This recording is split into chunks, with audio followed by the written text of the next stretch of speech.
तो बहराइच में जिस तरह के हालात के उसको लेकर सलाम टीवी भी आपसे अपील करता है कि अफवाहों पर ध्यान ना दें और अमन बनाए रखने की आपसे अपील की जाती है। स्थिति यहाँ पर नॉर्मल हो, इसी के लिए तमाम लोग कोशिशें करते हुए नजर आ रहे हैं। लेकिन कल शाम से जिस तरीके से यहाँ पर ये तशद्दुद भड़का है, उसके बाद से लगातार पुलिस का पहरा है। लेकिन इस बीच सियासी लीडरानों ने प्रदेश की सरकार के ऊपर सवाल उठा दिए हैं, इंतजामिया के ऊपर सवाल उठाए हैं कि आखिर इतना बड़ा दंगा कैसे भड़क गया बहराइच के अंदर, क्यों नहीं माकूल इंतजाम किए गए। और शासन प्रशासन के जरिए अखिलेश यादव की बाइट आपको हमने सुनाई कि उन्होंने सीधे तौर पर सवाल खड़े किए हैं, किस तरह के वहां गाने बजाए जा रहे थे, किस तरीके से अपमानित किया जा रहा था, इस पर शासन के जरिए, इंतजामिया के जरिए ध्यान क्यों नहीं दिया गया। और साथ ही साथ बड़ा सवाल कि आखिर ये आग लगाई किसने है, अचानक से ये आग लगी है, ये दंगा भड़का है या इसके पीछे पूरी प्लानिंग थी, और ये प्लानिंग किसकी थी, प्रदेश को डिस्टर्ब कौन करना चाहता है, क्या इसके पीछे कोई सियासी रोटियां हैं, इस पर भी हम बात करेंगे। तमाम खास मेहमान जो हमारे साथ चर्चा में जुड़ रहे हैं उनका तारुफ आपसे कराना चाहेंगे।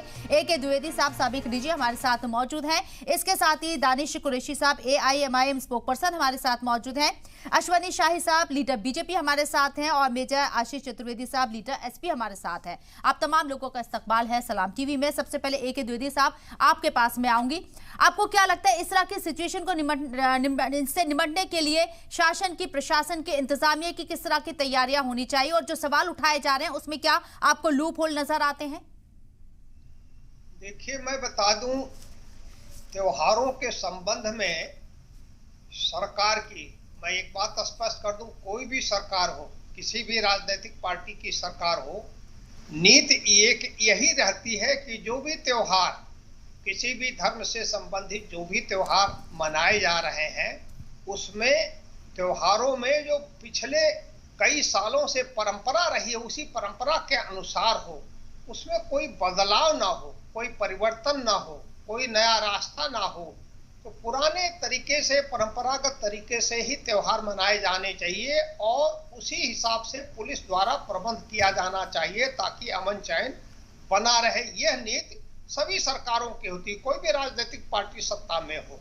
तो बहराइच वाले मामले में जिस मामले पे आज चर्चा हो रही है, कल जो है वो प्रतिमा विसर्जन से संबंधित जुलूस निकाला जा रहा था, तो पुलिस उस समय जरूर मौजूद रही होगी और पुलिस क्या की क्या नहीं की, लेकिन हालत ये हो गई कि एक व्यक्ति की हत्या हो गई, दंगा हो गया, फसाद हो गया, ढेर सारे लोग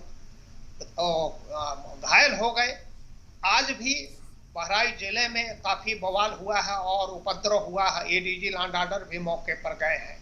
तो मेरी जो समझ है, ऐसे त्योहारों के संबंध में हमेशा ये व्यवस्था है, सरकार की तरफ से निर्देश भी रहते हैं कि त्योहारों के पहले जिले में हर थाने पर शांति समिति की बैठकें होती है।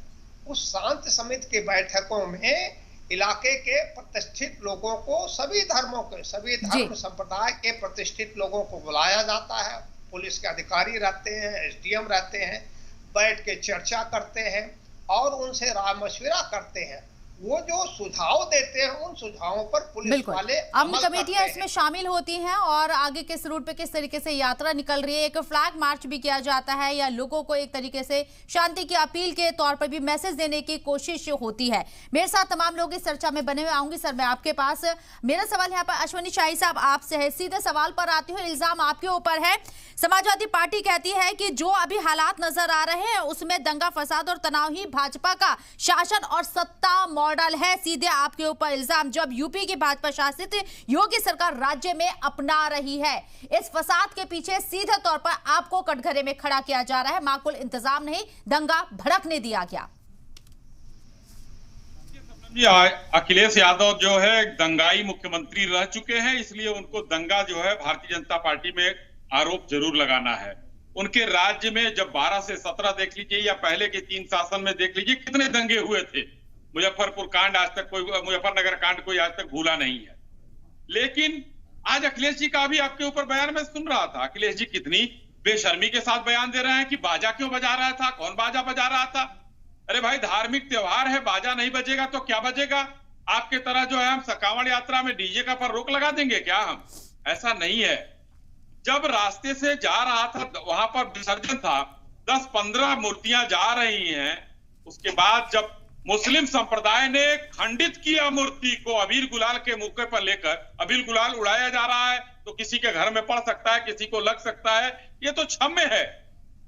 क्या मुस्लिमों के जुलूस नहीं निकलते हैं, ताजिया का जुलूस नहीं निकलते हैं? क्यों इस तरीके की घटना की जाती है हर हिंदू त्योहार पर? और पूरे विश्व में देखा है कि आज हिंदुस्तान में, उत्तर प्रदेश में, बंगाल में, झारखंड में इस तरीके से जो है इन शांति दूतों ने बवाल किया है। क्यों आखिर हिंदू जुलूस नहीं निकाल सकता है अपना, बाजा नहीं बजा सकता है?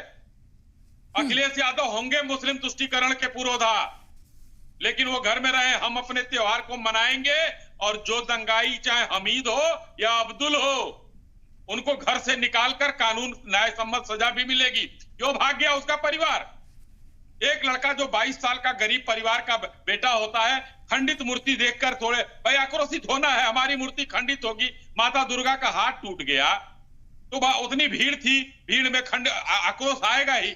उसने एक झंडा उतार दिया तो तुम गोली मार दोगे? तुम्हारी इतनी हैसियत हो गई है हिंदुस्तान में रहते हुए? हम तुम्हारे मुहर्रम में के जुलूस में क्या गोली चलाने जाते हैं? हम तुम्हारे उसमें जो है किसी अन्य चीजों में गोली चलाने जाते हैं? नहीं जाते हैं। हिंदुस्तान में संविधान का पाठ पढ़ना होगा, और ये जितने जिहादी हैं, इन जिहादियों को औकात में संविधान के दायरे में हैसियत की धमकी देना कितना जायज है? जो दंगाई है उसके ऊपर कार्रवाई हो, लेकिन एक नेशनल टीवी पर बैठकर अगर किसी समुदाय विशेष को आप धमकी दे रहे हैं तो इस तशद्दुद को हवा देने की आप भी कोशिश कर रहे हैं।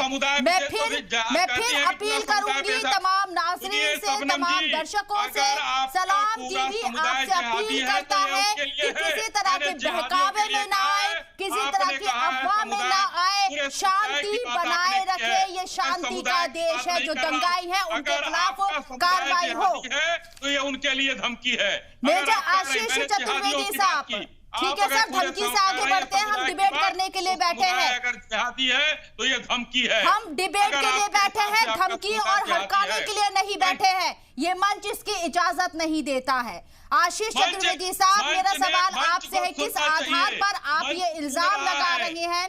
डिबेट से आगे बढ़िए, आगे बढ़िए सर, आगे बढ़िए। और लोग भी हैं मेरे साथ इस चर्चा में, मैं किसी की धमकी टॉलरेट नहीं करती हूँ। मेजर आशीष चतुर्वेदी साहब, आपको किस आधार पर लगता है कि सरकार की मंशा रही इस दंगे को भड़काने के लिए? प्लीज ऑडियो म्यूट कर दीजिए। मेजर आशीष चतुर्वेदी साहब, मेरा सवाल आपसे, किस आधार पर आपको लगता है कि सरकार की तरफ से पूरी छूट दी गई है दंगाइयों को? देखिए, इसको थोड़ा पीछे से देखना पड़ेगा। जो हुआ है वो तो वाकई में बहुत दुर्घटना जो घटी है, जो भी घटनाएं घटी हैं बहुत ही दुर्भाग्यपूर्ण है। कहीं भी इस तरीके का जो आपसी विवाद है वो नहीं होना चाहिए, लेकिन यहाँ ये समझने की जरूरत है कि ये जो घटनाएं हैं या जो माहौल जो खराब किया जा रहा है, जो दो समुदायों के बीच में जो जहर घोला जा रहा है, वो किसके द्वारा किया जा रहा है, पहली बात ये, और दूसरा क्यों किया जा रहा है, दोनों बातें समझ। भारतीय जनता पार्टी की सरकार जब आई है 2014 में केंद्र में, और तब से अगर आप देखें तो उनका सोशल मीडिया, उनके कई नेताओं के बयान, आप 2014 से पहले के जो भाजपा के नेता थे, जैसे उसमें जो अटल बिहारी वाजपेयी हुआ करते थे और उस तरीके के नेता हुआ करते, वो कभी इस तरीके की घटिया घिनौनी बातें नहीं किया करते। फिर कुछ इसी तरीके के सड़क छाप नेता मंच पे किसी भी पद पे पहुंच जाए, लेकिन वो मानसिक रूप से आज भी सड़क छाप की। तो वो जब आ गए तो उन्होंने सरकार में आने के बाद पूरा माहौल देश का खराब करना शुरू किया। लोगों को लड़ाने वाले व्हाट्सएप पे मैसेजेस, उल्टी सीधी बातें जो सच भी नहीं है। व्हाट्सएप पे आप देखिए कि दो समुदायों के बीच में किसी तरीके से तनाव बढ़े, इस तरीके का एक प्रोपेगेंडा सोशल मीडिया और मीडिया के थ्रू उन्होंने चलाना शुरू। ये आग वहां से भड़कती है और फिर एक चिंगारी कहीं मिलती है, जैसा कि अब ये हुआ।